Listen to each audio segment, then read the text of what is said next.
참 생명의 주인이신 예수님, 오늘 이 아침에도 눈을 뜨며 우리의 존재와 사명에 대해서 다시 한번 생각하며 마음의 결단을 합니다. 사랑하는 예수님, 이 세상 가운데 예수님을 대신하는 존재로 오늘도 살아갈 수 있도록 저희에게 깨달음을 주시고 용기 있는 믿음과 결단을 할 수 있도록 성령께서 충만한 은혜를 부어주시고, 또한 우리가 오늘도 시험에 들지 않고 오직 사명에 집중하며 우리가 해야 할 일을 할 수 있도록, 경건에 집중할 수 있도록 성령님 이끌어 주시옵소서. 오늘도 예수님께 영광 올려드리는 삶을 살기 원합니다. 우리를 구원하신 예수님의 이름으로 기도드립니다. 아멘. 안녕하십니까, 선한제자교회 성도 여러분. 2023년 7월 31일, 이제 7월도 이제 끝이 나죠. 월요일 아침이 새로운 한 주간이 시작되고 있습니다. 자, 87번째 이야기, 모인 곳에서 오늘 두 번째 시간, 사명과 함께 주어지는 말씀, 사명과 함께 주어지는 말씀이라는 제목으로 요한복음 20장 21절부터 23절까지의 말씀을 우리 함께 보도록 하겠습니다.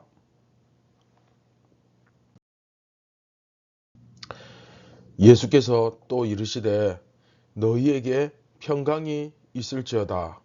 아버지께서 나를 보내신 것 같이 나도 너희를 보내노라. 이 말씀을 하시고 그들을 향하사 숨을 내쉬며 이르시되 성령을 받으라. 너희가 누구의 죄든지 사하면 사하여질 것이요 누구의 죄든지 그대로 두면 그대로 있으리라 하시니라. 아멘.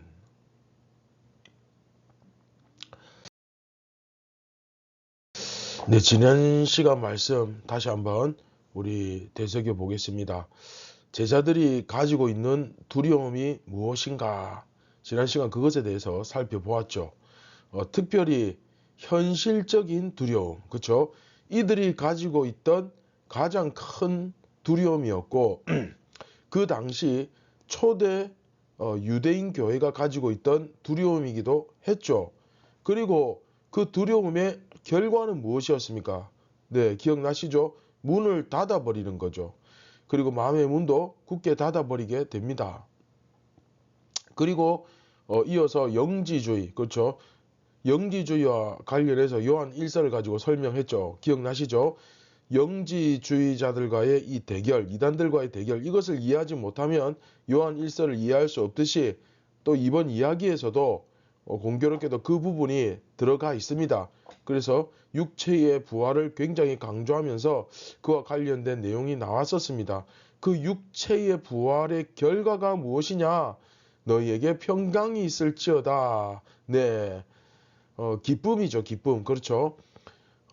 두 번째 이야기, 그러니까 모인 곳에서에서는 바로 두려워하는 자들에게 기쁨이 되시는 주님을 우리가 발견할 수 있었습니다. 자, 그리고 오늘 본문 다시 한번 보시면, 자, 여기에서도 예수님께서 뭐라고 말씀하시는가 하면 너희에게 평강이 있을지어다 이렇게 말씀하십니다. 자, 앞에서 19절에, 자, 앞에 19절 한번 보십시오. 19절에 너희에게 평강이 있을지어다 나오죠. 그리고 오늘 본문 21절, 자, 오늘 본문 21절을 한번 보십시오. 여기서도 너희에게 평강이 있을지어다. 자, 두 번이죠. 근데 사실 두 번이 아니고 다음 이야기에 또 나옵니다. 세 번입니다. 너희에게 평강이 있을지어다가 세 번 나오고 있어요. 굉장히 강력한 메시지죠. 그런데 그들에게 뭔가를 보여주시는 부분이 분명히 있죠.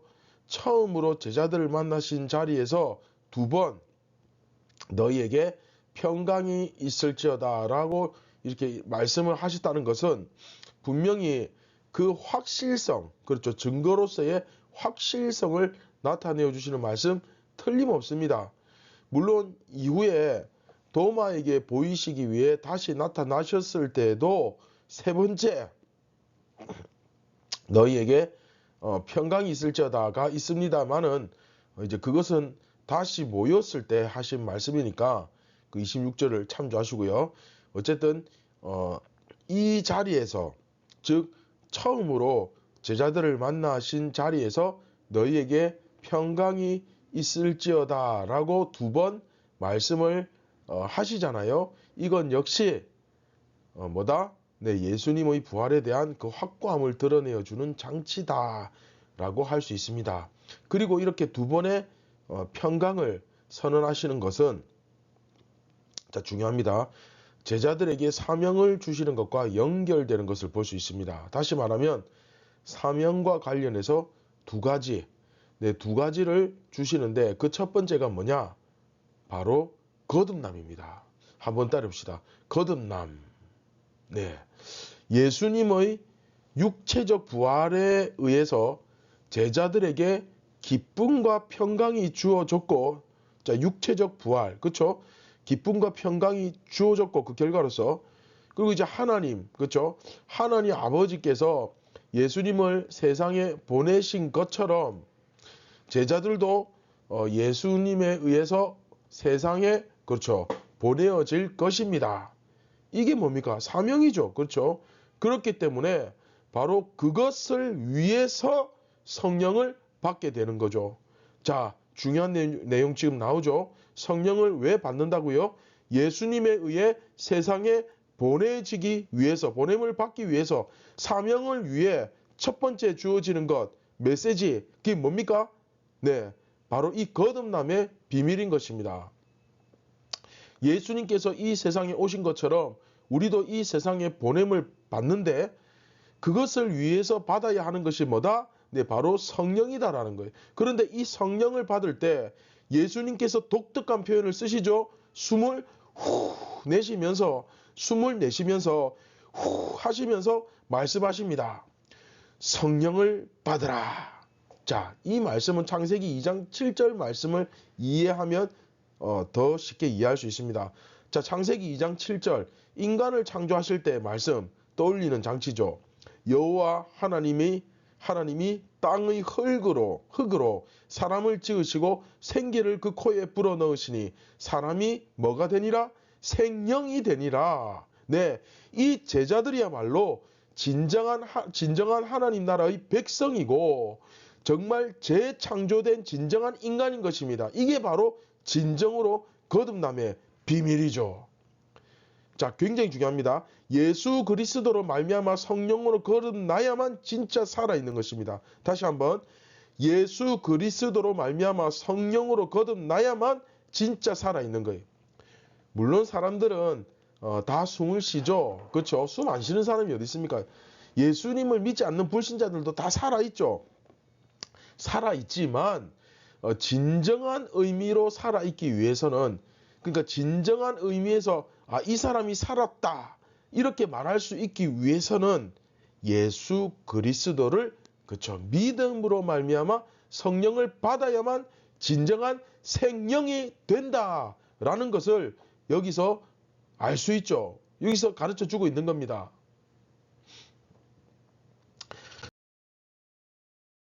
자, 그런가 하면 또 계속해서 여러분 23절, 성경 23절을 펼쳐 보십시오. 23절에 보시면 사명과 관련하여 두 번째 말씀이 주어집니다. 그게 뭐냐? 너희가 성령을 받았으니까 너희가 누구의 죄든지 사하면 사하여질 것이요, 누구의 죄든지 그대로 두면 그대로 있으리라. 자, 이런 말씀을 하고 계시거든요. 이것은 이제 화면을 보시면 알겠지만 마태복음 18장 18절, 자, 화면 나오죠? 18장 18절 다 같이 읽읍시다. 시작. 진실로 너희에게 이르노니 무엇이든지 너희가 땅에서 매면 하늘에서도 매일 것이요, 무엇이든지 땅에서 풀면 하늘에서도 풀리리라. 네, 이 말씀을 떠올리게 하는 본문입니다. 조금 전에 읽을 우리 요한복음 20장 23절이 아마 우리 마태복음 18장 18절 이 말씀 평소에 이 말씀의 의미에 대해서 궁금해 하셨던 분들이 많을 텐데, 이 구절은 이제 무슨 말인지는 알겠는데 또 도무지 무슨 의미인지 명확하게 알 수 없는 그런 유명한 구절 중 하나입니다. 무슨 말인지는 대충 알겠는데 일단 도저히 이 현실성 없는 말씀처럼 느껴지잖아요. 이 말씀이 실제로 내 삶과 무슨 상관이 있나, 그렇죠? 그렇게 피부에 와닿지 않는, 그렇죠? 그런 말씀 중 하나라고 생각되죠. 땅에서 맨다는 의미가 뭘까? 그러면 내가 땅에서 뭘 매면 하늘에서 정말 뭐가 매인다는 말인가? 내가 뭐라고 땅에서 풀면 하늘에서도 풀린단 말인가? 여러분들이 정말 이런 존재로 느껴지십니까? 현실적으로 전혀 그렇지 않잖아요. 그죠? 그런데 오늘 말씀을 제대로 바르게 이해하지 못하면 사실 마태복음 18장 18절 이 말씀도 결코 이해할 수 없죠. 자, 먼저 오늘 본문 23절 말씀 다 펼쳤죠. 같이 한번 읽어봅시다. 23절 시작. 너희가 누구의 죄든지 사하면 사여질 것이요 누구의 죄든지 그대로 두면 그대로 있으리라 하시니라. 자, 이게 무슨 뜻인가 하면 예수님께서 제자들이 죄를 사하거나 그대로 둘 권세가 있다고 하시는 말씀은 진실로 너희에게 이르노니 무엇이든지 너희가 땅에서 매면 하늘에서도 매일 것이요 무엇이든지 땅에서 풀면 하늘에서도 풀리리라. 그렇죠? 마태복음 18장 18절 이 말씀과 거의 같은 의미를 갖고 있다고 보면 됩니다. 같은 의미예요. 그런데 마태복음 18장 18절과 오늘 23절이 이제 같은 맥락의 의미인데 그런데 화면 보시면 나오죠. 마태복음의 경우는 좀 더 포괄적인 표현을 쓰고 있는 좀 넓은 의미에서 그러니까 너희가 이 땅에서 누군가를 매면 하늘에서도 그들을 매고 풀면 하늘에서도 풀린다. 이제 이 표현을 쓰는데 이것은 어떤 사람의 죄를 사하고 또는 정죄하는 것뿐만 아니라 어떤 결정을 내린다든지 또 어떤 조치를 취한다든지 이런 모든 것을 다 그렇죠 포괄하는 표현이라고 할 수 있습니다. 쉽게 얘기하면 마태의 경우는 세상의 통치자로서의 교회의 권세를 이야기하는 거예요. 이해됩니까? 근데 요한복음은 똑같은 교회의 권세인데 죄를 사하는 자, 구원자로서의 역할을 강조하는 거예요. 요한복음은 개인의 구원과 신앙의 믿음에 초점을 맞춘다고 말씀드렸잖아요. 그죠? 너희들이 뭔가를 결정하면 그것은 바로 하나님 나라의 결정이다. 이해됩니까? 너희들이 뭐라고 말을 하면 그것은 바로 예수 그리스도의 말이다. 이렇게 이 세상에 보내심을 받은 자는 예수 그리스도의 권세를 등에 힘입고 세상에서 그 활동을 하는 거거든요. 그 모습을 마태복음 18장 18절은 우리들에게 선포해 줍니다. 즉 너희들이 행하는 일은 이제 예수 그리스도가 행하는 일이다 라고 말씀을 해주고 있는데 이제 요한복음도 같은 의미라고 할 수 있어요. 그러니까 예수 그리스도가 되는 게 중요한 거예요. 죄송합니다. 예수 그리스도를 대신하는 자, 예수님의 제자가 되는 게 굉장히 중요하다고요. 지금 제가 무슨 특별한 제자를 이야기하는 게 한마디로 예수 믿는 걸 이야기하는 거잖아요. 그죠? 이스라엘, 새 이스라엘, 교회, 제자 다 같은 말이죠. 그렇죠? 단 요한복음의 경우는 그런데 이제 확실히 조금 전에 말씀드린 대로 개인의 구원과 죄 사함에 관심을 갖기 때문에 마태복음처럼 뭐 맨다, 푼다 이런 추상적이고 여러 의미를 함께 담는 그런 용어를 쓰기보다는 딱 콕 집어서 죄 사함, 죄 사함이라는 구체적인 단어를 사용하고 있죠. 여하튼 이제 제자들은 세상에 나아가 예수님이 그렇게 하셨던 것처럼 세상 사람들의 죄의 문제를 해결하는 자들이 될 것입니다.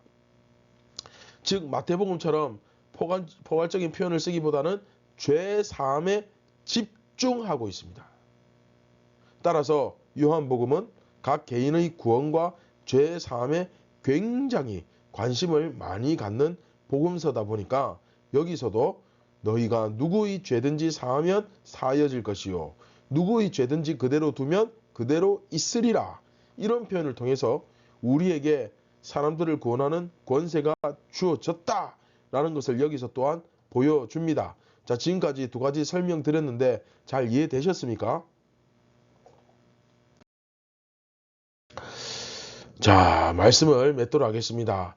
오늘 말씀은 예수님께서 육체의 부활의 증거로서 제자들에게 기쁨과 평강을 주시며 곧바로 사명과 이어지는 두 가지 굉장히 중요한 메시지를 주셨습니다.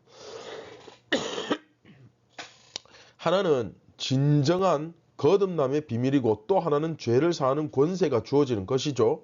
이 두 가지는 사실 사람의 영역이라고 보기 힘들 정도의 정말 엄청난 메시지이고 또 권세와 복이죠. 다시 말하면 부활을 믿는 사람은 이렇게 엄청난 존재다라고 말하는 겁니다. 당연하지 않습니까? 예수님을 대신하는 사람이니까 우리 레위기 배웠죠? 당연히 그 예수님이 엄청나시기 때문에 그 예수님을 대신하는 사람 두말할 것도 없이 엄청나겠죠. 그 사람이 대단한 것이 아니라 그 사람에게 주어져 있는 예수님의 권세가 대단한 거죠. 그런데 현실의 내 모습은 어떻습니까? 자, 우리 현실을 한번 봅시다. 두 가지 현실적인 문제 딱 부딪히죠. 첫 번째 뭡니까? 내가 예수님을 대신한다고 하지만 실제로 그렇게 대단한지 잘 느끼지 못하는 것이죠. 잘 못 느끼는 겁니다. 여러분들이 어제도 실제로 이런 엄청난 복과 권세를 누리고 살았다고 여러분 생각됩니까? 전혀 그렇지 않죠. 또 뭐 전혀 그렇지 않다 그러니까 또 기분 나쁘신 분들도 있을 텐데 죄를 사하는 권세는 둘째치고 내 죄 짓는 거 용서받기도 급급하지 않습니까? 나의 말이나 어떤 결정이 예수님의 결정이고 예수님의 생각이라고 여러분 느껴지십니까? 한마디로 내가 예수님을 대신하는 사람이다라고 말하기에는 좀 현실적으로 너무 거리가 멀고 좀 문제가 있어 보이죠? 그런가 하면 현실에 부딪히는 딱 두 번째 문제가 뭡니까? 그렇죠? 모른다는 겁니다. 네, 사실은 이게 더 심각한 문제죠. 여러분 예수님 믿습니까? 예수님께서 부활하셨습니다. 그러면 막 전부 다 아멘 합니다 막. 그런데 부활을 믿는 사람이 어떤 사람인지 몰라요. 이 정말 이거 넌센스 아닙니까? 무슨 권세를 가졌고 어떤 복과 은혜를 받았는지 모릅니다. 죄를 사하는 권세를 등에 업고 예수님을 대신하는 존재인데 문제는 이 땅의 일에만 관심이 몰려 있어요. 한마디로 먹고 살기 바쁩니다. 요즘같이 경기가 힘든 시대에 먹고 살기 안 바쁜 사람 어디 있습니까? 근데 문제는 그러다 예수님 오시는 거예요. 오시기 전에 내가 먼저 떠날 수도 있고 예수님이 먼저 오실 수도 있어요. 근데 중요한 건 둘 다 공통점이 있죠. 뭡니까? 언제 오실지, 언제 내가 이 세상을 떠날지 모른다는 거예요. 둘 다 모른다는 거예요. 여러분 오늘 이 지구촌의 70억 인구 가운데 오늘 아침에 집을 나서서 오늘 밤에 내가 집에 다시 돌아오지 못할 것을 알고 이 집을 나서는 사람이 여러분 얼마나 될 것 같습니까? 정말 셀 수 없이 많습니다. 아침에 집을 나섰다가 다시 집으로 돌아오지 못하고 그것이 그 사람의 인생의 끝이 되는 마지막이 되는 그런 사람들이 정말 많아요. 그런데도 이 땅의 일 이거 쳐내기 바빠요. 땅의 일에만 너무 몰두한 나머지 전혀 아버지의 집으로 중요한 것은 돌아갈 준비를 못하고 있는 거예요. 사실 오늘 말씀은 묵상과 적용이 상당히 좀 길고 많은 편인데 시간 관계상 여기서 마무리하도록 하겠습니다. 사랑하는 선한 제자교회 성도 여러분, 제가 또 똑같은 말을 반복하지만 지금은 뭘 하는 것이 아니라 되는 것, 그렇죠? 되는 것에 집중하면서 사시기를 주님의 이름으로 축원드립니다. 지금은 하는 것이 아니라 되는 것이 중요합니다. 되는 것에 집중하면서 해야 돼요. 왜냐하면 너무 모르기 때문에 일단은. 그래서 오늘도 먼저는 말씀을 들으십시오. 그리고 듣기만 하고 행하지 않는 자가 아니라 듣고 행하는 자가 되기를 소원합니다.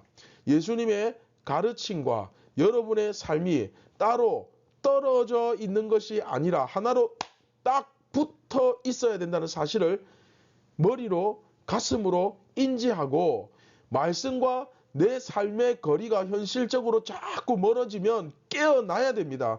깨어서 정신을 차려야 됩니다. 내가 뭔가 잘못되어 있다는 거예요. 오늘 밤에라도 여러분 이 세상을 떠나신다면 나는 언제라도 주님의 나라에 들어갈 준비가 되어 있는 참된 예수님의 제자로서 되는 것에 집중하고 있는지 깨어서 살펴보아야 됩니다.